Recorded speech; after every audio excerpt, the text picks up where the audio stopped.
busting my balls, Billy, okay? I can already tell that I don't like you. Fuck you, bust on my balls. I ain't scared of you motherfuckers. It might be your first ball job. Yeah, of course. How long did it take for the guy to come?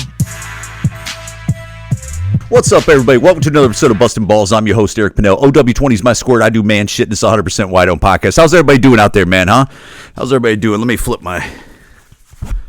for the video end of this, let me flip my hat back around so I don't look like a total douchebag. I don't think that fixed it. What's up, everybody? How's everybody doing out there, man? You guys putting titty nipples in your mouth? You guys grabbing your girl's ass and, getting your money? Your old lady staying off your back? Your job staying off your back? If you own a company out there, you're handling your money. Hopefully, man. Hopefully people are paying their bills. Hopefully the people out there doing like real work and stuff like that, the customers aren't being a complete pain in the ass, right? Which customers do. I couldn't imagine with certain jobs right now, in certain companies where you got to put up with like this crybaby. Let me put my camera on you, and there's some kind of injustice out there that's doing me wrong type of people, But let's get right into it, man. I want to start off with talking football.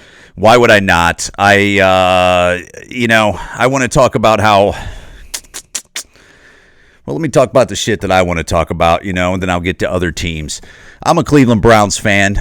Cleveland Browns have the number 2 pick overall in the NFL draft that's coming up in about another month or so.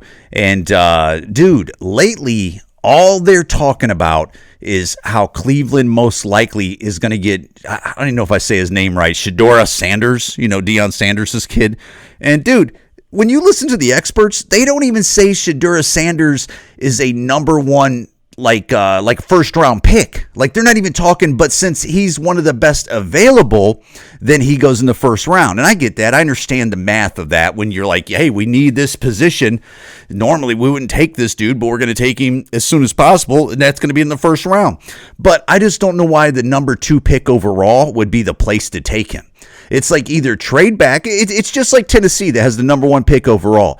Look, I get it. They want Cam Ward most likely. Or somebody else wants Cam Ward, and it's a very valuable pick. Like Tennessee, like if you really did not really like think Cam Ward, the quarterback from Miami, is not that high up on your value chart, get rid of that first round pick and get as many picks as you can and just stack picks and try to stack players. If you don't think that's the guy, if you think he's the guy that's going to take you to the next level for the next 5 years or so, then you take Cam Ward. I understand that. But they're already saying that between Shedeur Sanders and Cam Ward, that it's like an ocean. I mean, it's like an ocean distance between both of them. So for the Cleveland Browns to not take the best available pick in that position is insane. Okay, and first of all, there's something about the Deion Sanders family that I know they're a great family. Nothing against their character, but it just sounds like it just seems like it's getting set up that this is going to be a pain in the ass to deal with, like Deion. And I get it. He's going to use the media, and I get it. Where the other black guys in the business go, hey, well, the Mannings did it. Archie Manning did it for Eli, and this and this. I get it, but it's always a pain in the ass. When you hear family members getting involved with like a grown man's like life. I remember when Odell Beckham Jr.'s dad was getting involved with his stuff when he was at Cleveland, writing a letter or something like that and like leaking stuff to the press. It's like, dude, your daddy's getting involved with this? Like, so that's the concern. Also, with Shedeur Sanders going to somewhere like Cleveland or anybody else, like if Shedeur Sanders goes to the Jets, he goes to Cleveland, he goes to the Raiders or somebody like that, it's already set up. Since he's not going to go to like an elite team that's already set up and has a good organization that's like, known for winning, which I get it. But, if you're going to be a high draft pick, that's the teams you're going to go to, bud. But it's almost like it's I got this feeling that it's already set in that, like, if Shedeur doesn't do well, it's because of Cleveland. If Shedeur doesn't do well, it's because of Oakland. It's because of the New York Jets. It just has that feeling. So it's like, just let the dude drop to like Pittsburgh or some other squad that's like, hey, we'll take him. He dropped to 23. He dropped to 29. He dropped to the second round, which he's not gonna. I mean, I get that. But I'm telling you, there's something about the Shedeur Sanders pick if he goes, to like Cleveland at 2 or maybe the Jets at 7, I think they have. And, maybe the Raiders at 6, which I don't see that happening with Geno going there right now. But it could. He can go to a lot of places, but dude, it just seems like they're going to be a pain in the ass. And then it's also like, if he doesn't turn out well, dude, nobody really talks. Yeah, they say he's the most pro ready. Dude, have you heard the comps on Shedeur Sanders? Like, have you heard, I'm talking about the pros, not just like some guy in his basement doing podcasts and stuff. I'm talking like the pros. I could have sworn I heard there was a Brock Purdy comp on Shedeur Sanders. Yeah, Black Purdy. I mean, dude, get out of here. That's who you're comping? Brock Purdy? I get it. People think Brock Purdy's a good quarterback. I mean, I don't know. He's came a long way for being the last pick in the draft, but I mean, when you're stating that Brock Purdy is one of the guys that you're like, he's one of the boys, I'm like, I don't know. I mean, good luck on San Francisco trying to pay that guy.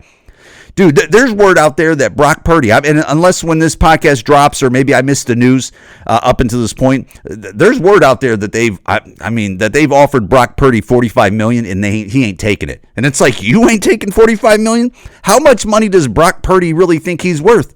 And how many teams are going to pay you? Brock Purdy? How many people out there really are going to pay Brock Purdy, $50-55 million a year? I don't know about that, man. And I get it, though. I mean, he's a quarterback. He's a quarterback in San Francisco. And when, wide receivers are getting $40 million like Jamar Chase, he goes, well, the wide receivers, and teams are getting $40 million. So I'm the quarterback. I should definitely probably get, I don't know, $48, $52 million, $55 million. I mean, he's got a good argument, but you look at the firepower of who he is and what he's, really done.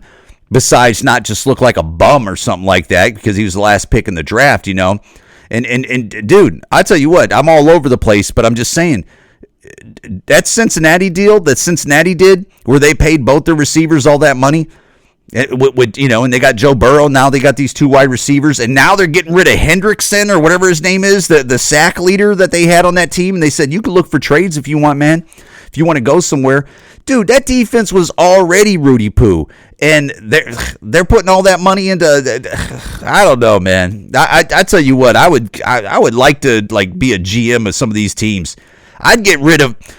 I tell you what, when it comes to payday on most of these players, you're getting traded, and I'm getting younger. I'm keeping a hold of some of the guys, and then I'm getting rid of you, and I'm getting younger. Dude, it seems like more and more when you're paying these quarterbacks, it cripples you.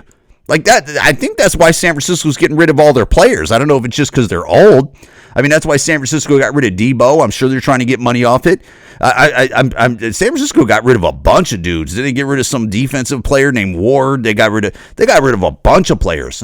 And don't tell me that's not to free up cap space or anything like that. I mean, and also age. I get it.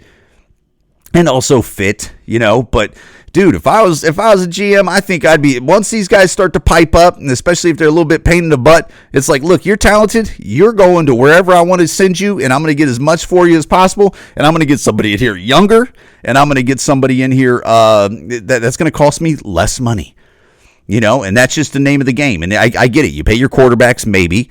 My new thing is, it's like, dude, why don't you just build up the offensive line and the defensive line, and then every year you just draft early quarterbacks and wide receivers and running backs. Because dude, if the offensive line, again, I don't know what I'm talking about, but the more I notice as I get older in life, the more the offensive line and the defensive line are like sewn up. The other athletes they're all athletes, they're all great athletes that you're drafting and you're bringing on these teams. If those lines are real sewn up and stuff, the other athletes seem to do what they do, and it seems to make it easier. So it seems like most teams should just be focusing on it's not sexy, offensive line, defensive line, like the Chicago Bears did this offseason. The Chicago Bears had one of the best off seasons. It's not breaking news. I mean, they got those 3 offensive line, and I think they got 2 defensive line guys. And that's one of the smartest things ever, because now when the Chicago Bears go to the 10th pick, and then they got the 2 picks in the second round, they don't have to run to an offensive line, which if they did, it wouldn't even be crazy. If the Chicago Bears went for Simmons, I think it's Simmons, or they went for Banks, their offensive linemen, if they went for them, it would not be the craziest thing ever where you go, oh, this is going to be good. I mean, for the Chicago Bears, the greedy guy in me tells me to get Genty if he's still there, the running back out of Boise or wherever the hell he's from. You see him and you go, oh my God. You see that running back, Amarion Hampton or whatever from North Carolina. You go get him. But again, you got to get best player. When the Bears draft at 10, you got to get the best player available. I mean, if it's Mason Graham that falls all the way, which he ain't gonna, from Michigan, you grab him. If it's one of those offensive linemen, you grab him. But I mean, if Genty is there, the running back at 10 for the Bears, I don't know how you don't grab him. Because you go, this dude is going to be a problem. He's going to be a problem. I mean, I'll tell you what, the Chicago Bears next year are really set up. And I tell you what, I am not a guy that really talks very highly of Caleb Williams, although I know it was just his rookie year. I just feel like he dances back there a little too much. Maybe it was the offensive line. I'm sure it was.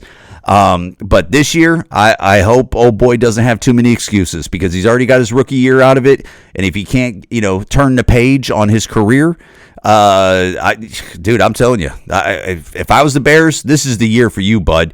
We really got our microscope on Caleb Williams, and if you ain't who you are, we're either trading you or we're turning the page on you. Trade him. I wouldn't even expose him. I go, hey, if Caleb Williams, I go, does anybody want this guy? He's still really good. We love him over here. When you don't, and you just go, boom, you're out of here.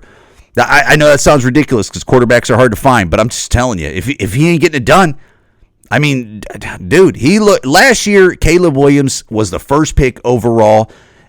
Honestly, dude, he looked like a second, third round pick. He looked like either a late first or a second, third round pick, in my opinion. Look, he had some bright points, but it was nothing where you go, oh my God, this guy looks like Jaden Daniels. He didn't look like Jaden Daniels. I look, for the Chicago people that are listening, man, I get it. It's just my opinion. But Caleb Williams did not look like Jaden Daniels. And I know they go, it's different team. Look, at the beginning of the season, nobody was talking about Washington. Look what they did.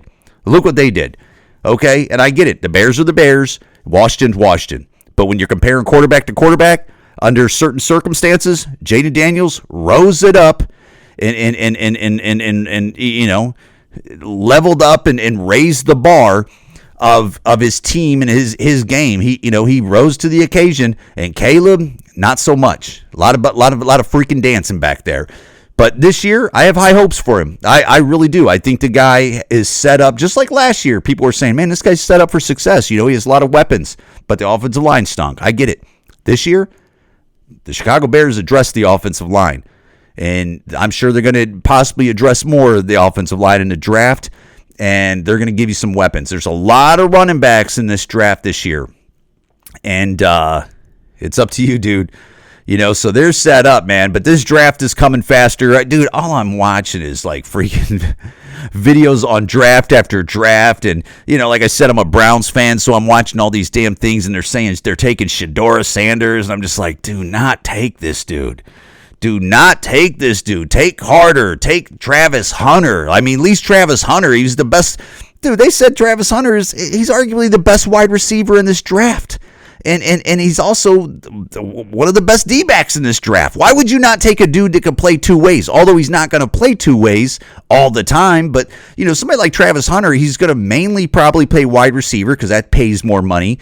And he's very talented at that. And then you could throw him on third down packages when it's third and long. You're not going to put him in there to stop running back so you get your wide receiver hurt. People don't realize that. But they can still use him in that way. And also protect him as he doesn't have to play, old school, every damn down. That nobody's going to do that, and also Abdul Carter, they're saying this guy's a monster. Could you imagine Abdul Carter with Myles Garrett that has all the money also right now? I thought Mr. Myles Garrett that I wanted to get traded and I want to play for Dude, I don't blame him. I'm not mad at Myles Garrett at all. I mean, you name all that money, it's like, hey, look, I already got a house here. I already got a house here. My kids are already in school and stuff. Why would I uproot him? I don't even know if he has kids, but I'm just saying, dude. You pay somebody $40 million a year, none of us are leaving, okay? None of us are leaving. I know he could have got $40 million anywhere, but it's like, look, dude, and also in the Browns, in their argument, he's arguably the best defensive player in the league, if not the best or second best. They're like, why would I let this guy go? We got to play Lamar Jackson. We got to play Joe Burrow. If you go any farther in the AFC, eventually you're bumping into Mahomes or Josh Allen. Why would you not want to have the best defensive player in the league, on your team? And guess what? Anywhere the best defensive linemen in the NFL, wherever they go, they're going to get paid all the money. All the money. So I guess Cleveland's the dummies that did it. It's that Deshaun Watson contract was just garbage. Deshaun Watson ruined the Browns. The Browns did it. Nobody could have guessed that Deshaun Watson's whole thing was going to end up this way. In the Browns' defense, nobody knew Deshaun Watson was going to come, give him all that money and that ridiculous worst contract in sports history, and he was just going to be total garbage and constantly getting hurt and just not live up to his ability. Nobody's seen that coming. There was no evidence when he was in Houston. So, you could give the Browns that excuse, but, that contract has totally just ruined the Cleveland Browns. That's why they have to take a quarterback, because they're already paying a quarterback that just has an Achilles, and he ain't playing this year, and that's what's going on. I tell you what, man, football is I don't know, man. It's these guys. It's like you could only pay like 3 players. I know they can mess with the cap and stuff, but it's always you pay the quarterback, you pay a wide receiver. I mean, look at Dallas Cowboys right now. They're screwed. They got Dak Prescott. I don't know what they were thinking with Dak Prescott. I don't know why they paid him all that money. Because it's not, again, these quarterbacks these days are real mediocre, man. Real mediocre, and they're making all the money. Dak Prescott, look, I'll give it to him. His first 2-3 years at the most, pretty impressive, because you didn't expect much out of him. It's like Purdy. You didn't expect much out of them when they first show up on the scene. But once they hang around and you see, like, okay, you want to play with the big boys? Now we expect something out of you. Oh, we gave you a contract? Now we expect something out of you. And Dak Prescott, once you start expecting something out of Dak Prescott, he doesn't really give you much. Same thing with Brock Purdy. He doesn't really give you much.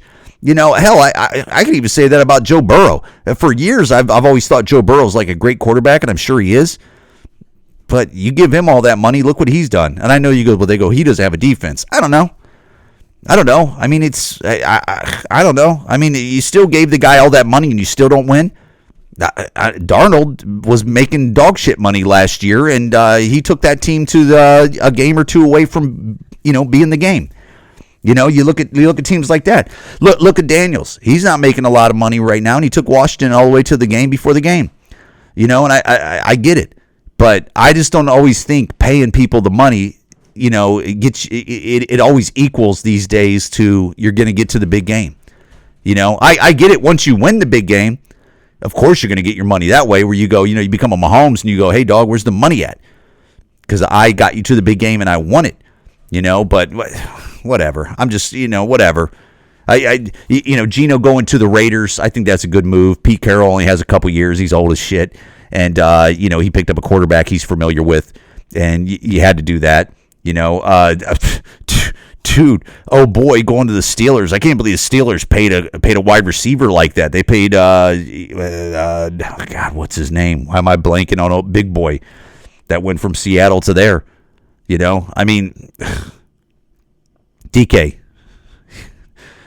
going to the Steelers, and they don't have a quarterback. And everybody's all angry that Aaron Rodgers hasn't committed yet. It's like, look, Aaron Rodgers could do whatever he wants to. He's a free agent. Honestly, Aaron Rodgers does not have to commit to any of these teams. You know how they always, like all the morning shows, they're just going like, well, Aaron Rodgers, it's either the Giants, the Browns, which they ain't really talking about the Browns, but the Giants, the Steelers, and there's no other teams left. Yeah, right now. All he has to do is wait, I don't know, a month and a half into training camp, and one of the best teams in the league, their star quarterback, goes out for the year, and then all his agent has to say, hey, dog, remember Aaron Rodgers? He was the 8th best quarterback last year in the league. He almost threw for 4,000 yards coming off an Achilles. Yeah, he's 42 years old. But for the price, and you were planning on being in the playoffs and possibly going to the Super Bowl this year, but your quarterback got hurt. You want me to slide Aaron Rodgers in? And a lot of teams are going to jump on that. So Aaron Rodgers has way more options than I mean, it's a risk. It's a risk that he might not play next year. I mean, it could be one of those things where Aaron Rodgers doesn't come in until who knows, maybe the playoffs, where he goes, I just ain't going to sign for a team. And then if somebody goes down, week 10, week 14, and then I slip up from behind, he could do that. I mean, that actually is not a bad idea for him. He goes, look, man, maybe this is the best gamble move that I can do. And I know it sounds ridiculous, but he could do that move. Every year when a team has a quarterback go down, they're talking about bringing in. I remember last year, I only heard it once or twice. They were talking about calling up Phillip Rivers, and he's been out of the league for 3 years, I think, coaching and kids. And it's like, what, we're going to call Phillip Rivers? That's a terrible option. But if somebody goes down week 16, week 14, week 13, and you're a contender, and you could call up Aaron Rodgers, and he goes, look, I've been going to Equinox every morning and running the treadmill. And guess what? I've been throwing that ball in my backyard on the beach. Bring me in, dog. And Aaron Rodgers wins the Super Bowl or goes to the Super Bowl or goes deep in the playoffs for that team. Who knows? What a storyline. That could possibly happen, man. I don't know if it is going to happen, but I got to get out of here. My son, I did a podcast at night. Usually I'm doing them in the daytime and stuff. You know what I seen? And again, this is just I didn't even see it. My wife told me that Leah Thomas, is that her name, the swimmer? That's the dude that's dressing up like a chick swimming and stuff like that. Last couple years, there it is. God, my dinner's coming up a little bit. Excuse me. Leah Thomas now in the Olympics has to swim with the men, is what my wife told me. I don't know if that's true or not, but I wouldn't be surprised. And, I told my wife, I go, I bet you money Leah Thomas now does not swim with the men. You know why? He ain't going to swim with the men? Because he's going to get exposed. He would love to swim with the girls. I would love them to let him swim with the men and then go, hey, dude, go over there and swim with the bitches and see, what the difference is. Because he won't swim with the men at all because he'll be exposed. And also with this, every podcast I get on this, it's always the dudes playing against the women. You never hear about the women playing with the dudes and coming in there and just ruining everything. You never hear a woman coming into the NBA going, get the fuck out of the way. You never hear a woman coming in there crossing over LeBron and dunking on him. Never. Anyways, let me get out of here, man. I don't know. There's a couple things I wanted to talk about. There's my wife texting me saying, wrap it up, dog. Yeah, I got you, honey. Listen, I hope everything's good with you guys. I gotta get the hell out of here, man. My old lady's on my ass. You know how I always start the podcast? I'm just trying to keep her happy. You know what I'm saying? That's all a good husband could do. Is just try to keep his wife happy. That's it. That's all I could do. Guys, Bustin' Balls Podcast, Eric Pennell Comedy on most podcasts. If you like the clips, share them. If not, I don't give a shit. Hope everything's good. Put those titty nipples in your mouth, and I'll talk soon. Thanks, guys.